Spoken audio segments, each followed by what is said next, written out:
Well, as the title of the video says, I'm going to be talking today about belts. So I have here an absolutely ancient belt. This is what I call my winter belt. Sorry, wait a minute. This is my summer belt. I'm running the winter belt. So that's my winter belt. This is my summer belt. I run gates. I'll tell you why I run gates in a bit. But it's all kind of comes down to what kind of pulley do you have to go with your belt.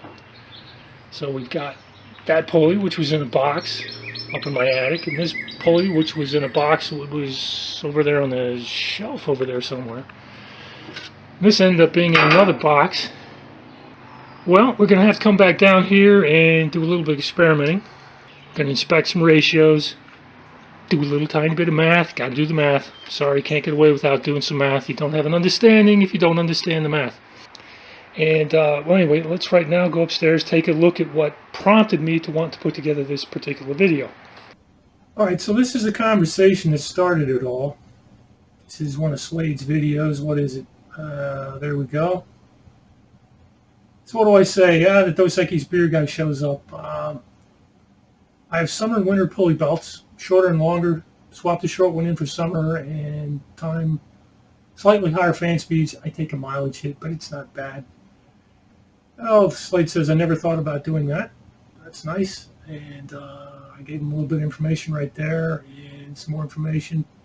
And then somebody else comes in. Please educate me. Why are there different belts for the season? And that just blew my mind. How can we not understand how the belt and pulley system works? Well, apparently people just don't understand it. So it kind of prompted me to put this video together. But as you can see, there's an awful lot of tabs up there, so I'm going to split this video into two pieces, and I'm just going to focus right now on the basic stockish type stuff. Alright, so here we have an aftermarket pulley. I had this in my garage. It is ancient. I bought this in the 1980s at some point. Standard diameter pulley, crank pulley. Sorry, standard diameter billet crank pulley. And it is scat. It came with these instructions. I wasn't sure who manufactured it, but if you read the directions, scat, aluminum pulley. Nice. So that's where that came from. And I've already done the measuring, but I got out my measuring tool there. This one, which is supposed to be 6 3/4 inch, actually measured 6.70, so it's actually a tiny bit less than what it should be. But that's okay. And of course, this is the stock one. This is what they call a D pulley. Not entirely sure you'll be able to see it, but there's the D, the VW stamping. And this came off my 74. So this is a genuine, real deal. I know its origin and history. And if you know, you take a look down the edges and whatnot, it is straight. It's really nice pulley. Could go onto something. Nothing wrong with that. And but we need to take a look at a couple of the other dimensions. And it's not, you're not going to be able to see it on the video, but if you look down, there's crack right there. All right. And then we come over here, and if you take a look down, there's crack. They look pretty similar, but they're not. Now, you can't measure them. It's just, this just isn't going to work. What you got to do is, you got to take a belt. And you're going to take your belt, and you're going to pull it onto your pulley. And get it down in there really good and tight. And then just pull on it really, really tight. So that it's fitting in there like it would be in the car. And if you look at this thing now, you're going to see that this particular belt, which is an alternator belt, doesn't actually fit completely and totally down inside that groove. So if you look at it on edge, maybe it's a little bit easier to see, but you can see there's a little tiny bit of a lip, black lip right there. Well, it turns out that this belt rides up inside that groove about 1 millimeter outside the top of this thing. So what you get isn't 6.7 inches in diameter. What you get is an effective 6.7 inches in diameter plus 1 millimeter on both sides. So the effective diameter, it doesn't come from the pulleys. It comes from the pulley belt system. And this being an alternator belt, it rides high, so you get a little bit of extra diameter when you run an alternator belt with these things. If you had a generator belt, it would fall down into that crack because the generator belts are about 1 millimeter less in width. So let's take a look at what happens when we put this on the 74's stock pulley. And pinch this sucker down. And if you can see it, it fits flush. Take a look at it from that side.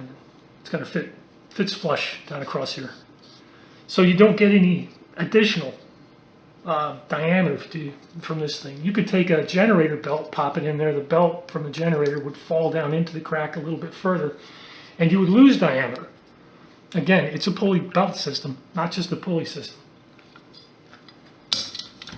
Now, let's take a look at the belts, because hey, it's a belt pulley system, and notice that this one has notches in it. You can call them notched belts or cogged belts. I have a tendency to like to call them notched belts. This is what you call a timing belt, like that would be on your Toyota overhead cam motor. Those cogs they're cogs. They're not really notches. They're designed to keep it and lock everything in place. But like I say, they are called both notched or cogged belts. But you've probably never noticed this.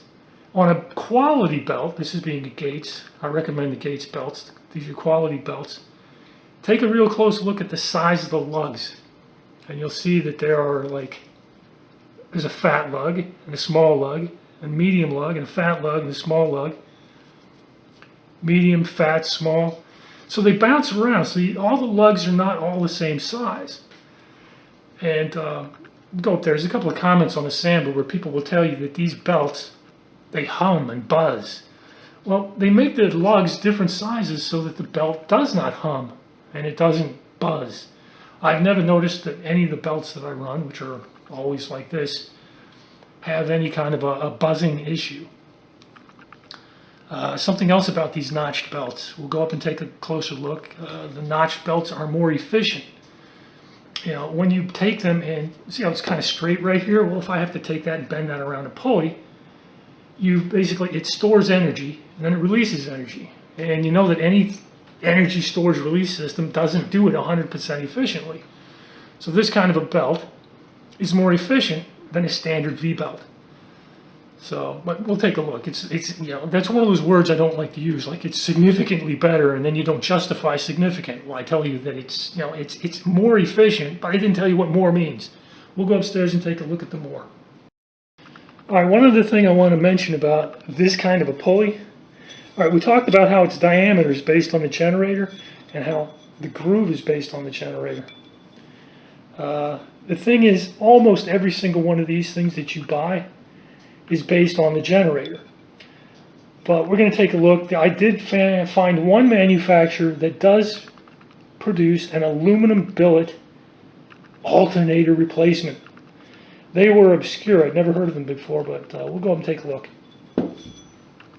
So this is the only manufacturer that I have been able to find that produces a stock alternator replacement. And I'd never heard of these guys. It's Ross Wolf.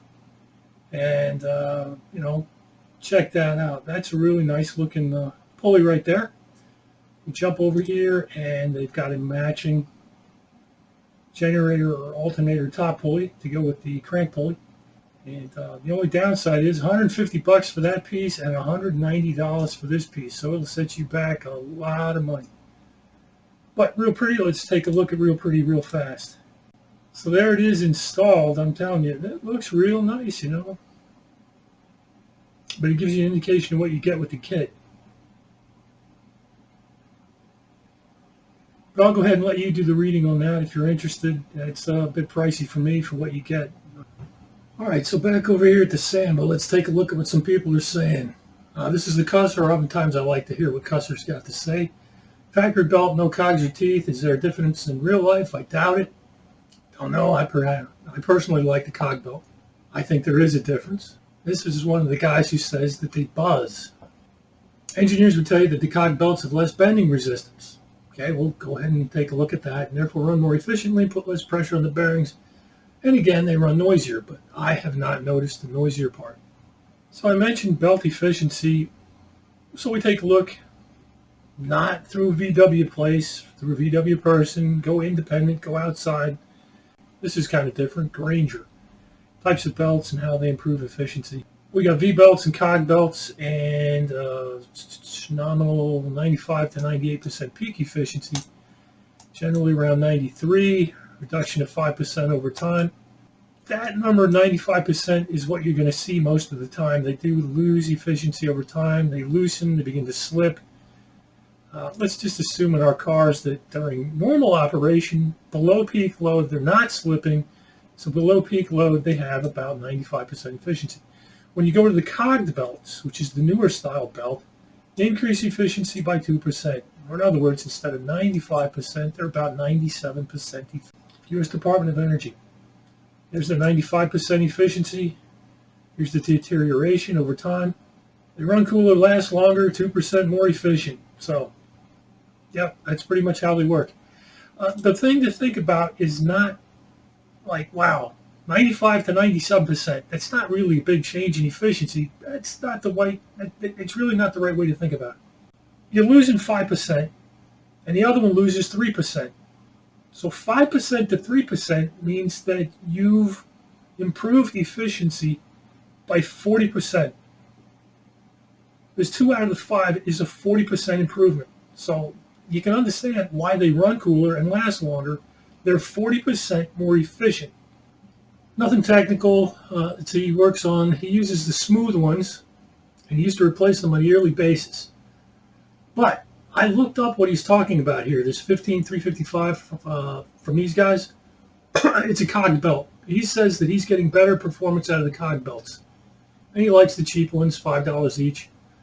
All right, so let's go to Glenn here. He's a well-known poster at the Samba. I've had cog belts flip, so I only use Gates belts now. So my Gates belt is cogged, it never flips.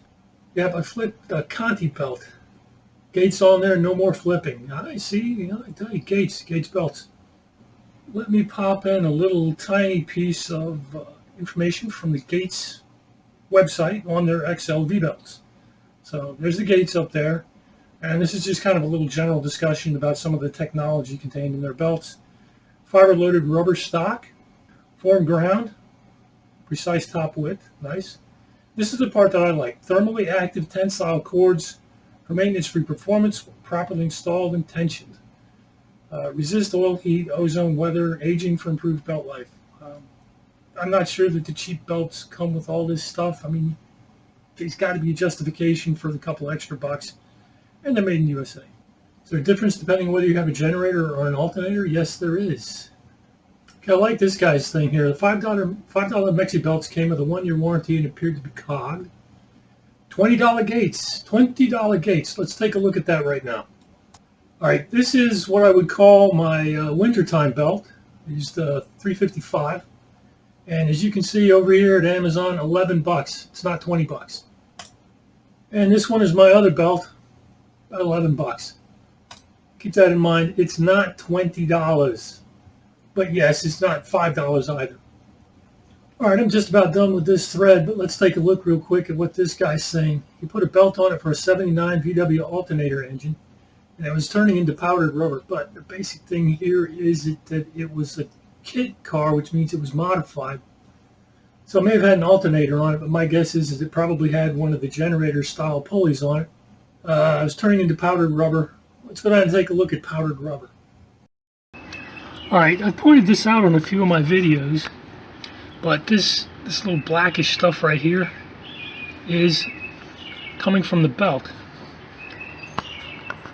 I don't know if that's actually viewable, but this is not oil or anything coming out of from back there. It's just coming from the belt. And it's not anything bad. It's just a byproduct of running an alternator belt inside a groove that is designed for a generator. But because it is a generator groove, you can see right down in here that the belt, even though it has been wearing the powdery stuff, the belt sits somewhat high in the groove. Which again, just like I showed you on the inside, when you put an alternator belt in one of these generator grooves, you get about 1 millimeter of the belt sticking out of the groove. So you get an increase in diameter, which causes the entire system to spin a little bit faster. So let's move on from this pulley to the top pulley now. Given that this one here is adjustable, that you can bring it in and out. All right, so this issue of the belt riding high inside the groove, it doesn't matter. This groove is adjustable, so your belt's just going to ride wherever your belt's going to ride, but we need to figure out how far across it is. Alright, that looks to me like that's about 4.30. So I've made some video using the timing light, and I've got the timing light attached to the primary coil wire here. Well, it's going to pick up the spark every time a spark happens, which means down here at the crank it's going to fire the strobe every 180 degrees. And we're going to watch this piece of tape as it works its way around. Keep in mind that the tape is going this direction. It's going to look like it's going backwards when you watch the video, but it's actually turning this direction. Basically what we're focusing on is how many times we see this particular piece of tape. And for every time we see it, we know that this pulley down here is gone halfway around. 1, 2, 3, 4, 5. So in those 5 turns, it actually turned 4 times.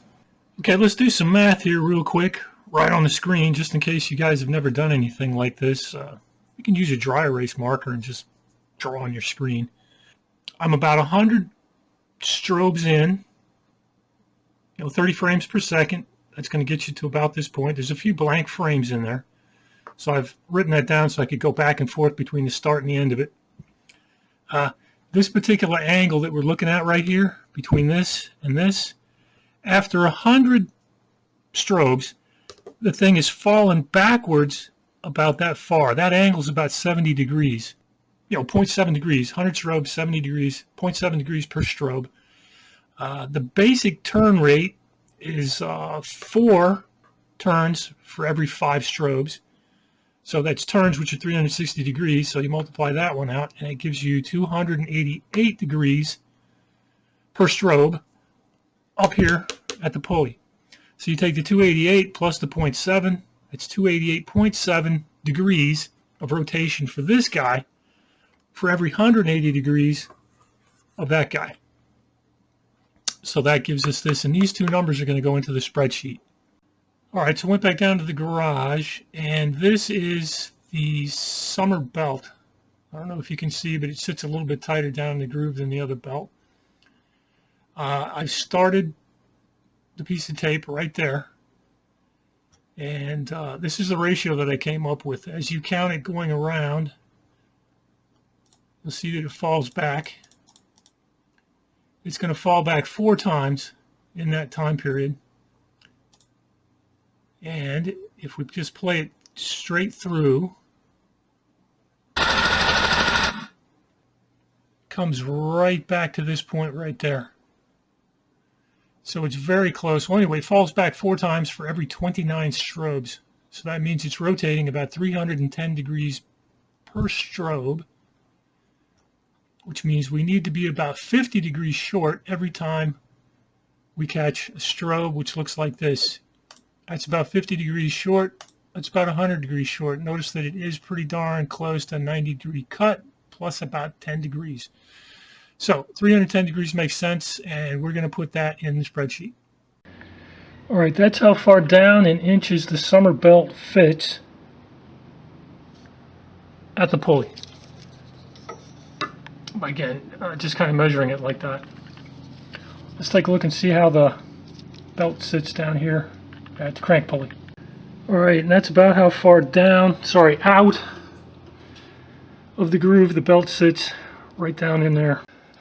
So this is the winter belt, and got a little straight edge right here. And if I put that on there,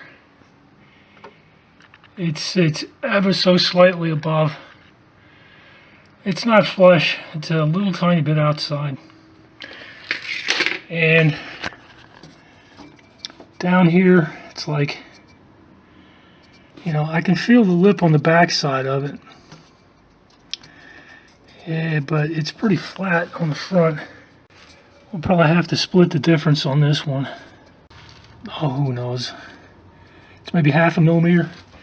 So I'm going to give this one about maybe 1/4 millimeter on this one. It's pretty small. I mean, this belt's worn down into the crack. But, you know, this one's clearly about it's a 1/4 millimeter or so above. So let's go with that, like a 1/4 millimeter out on this side and a 1/4 millimeter out on that side. So the spreadsheet, let's check out what we've got. All right, we had an experiment and we've got some computations.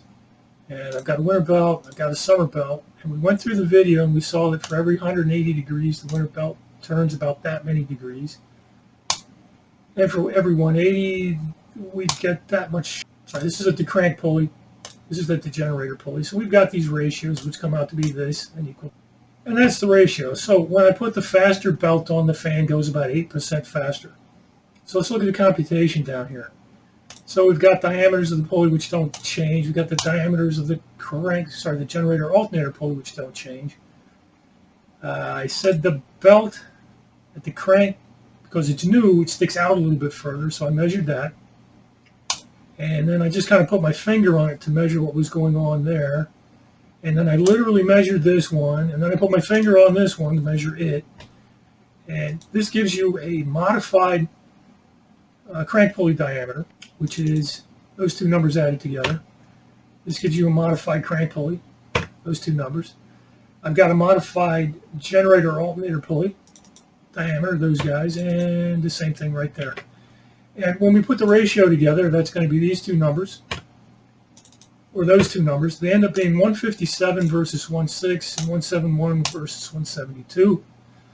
So whatever kind of measurement errors that I made, it seems as though I was consistent in my errors, but it produces a result of roughly 9% versus the experiment, which is about 8%.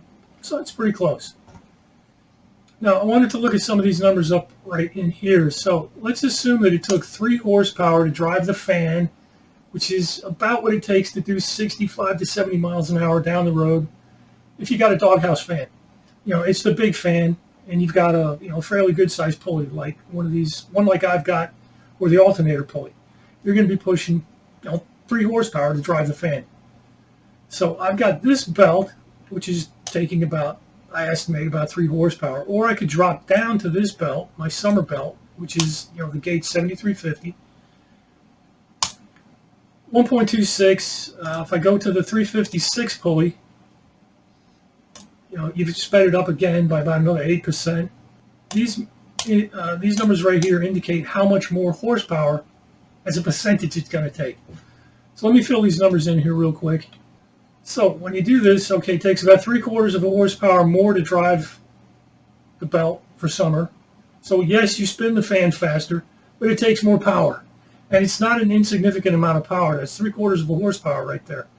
And if you were to put a 356 pulley on there, you're talking about 1.7 more horsepower to drive the fan, all because you think that the 356 pulley is going to cool your motor.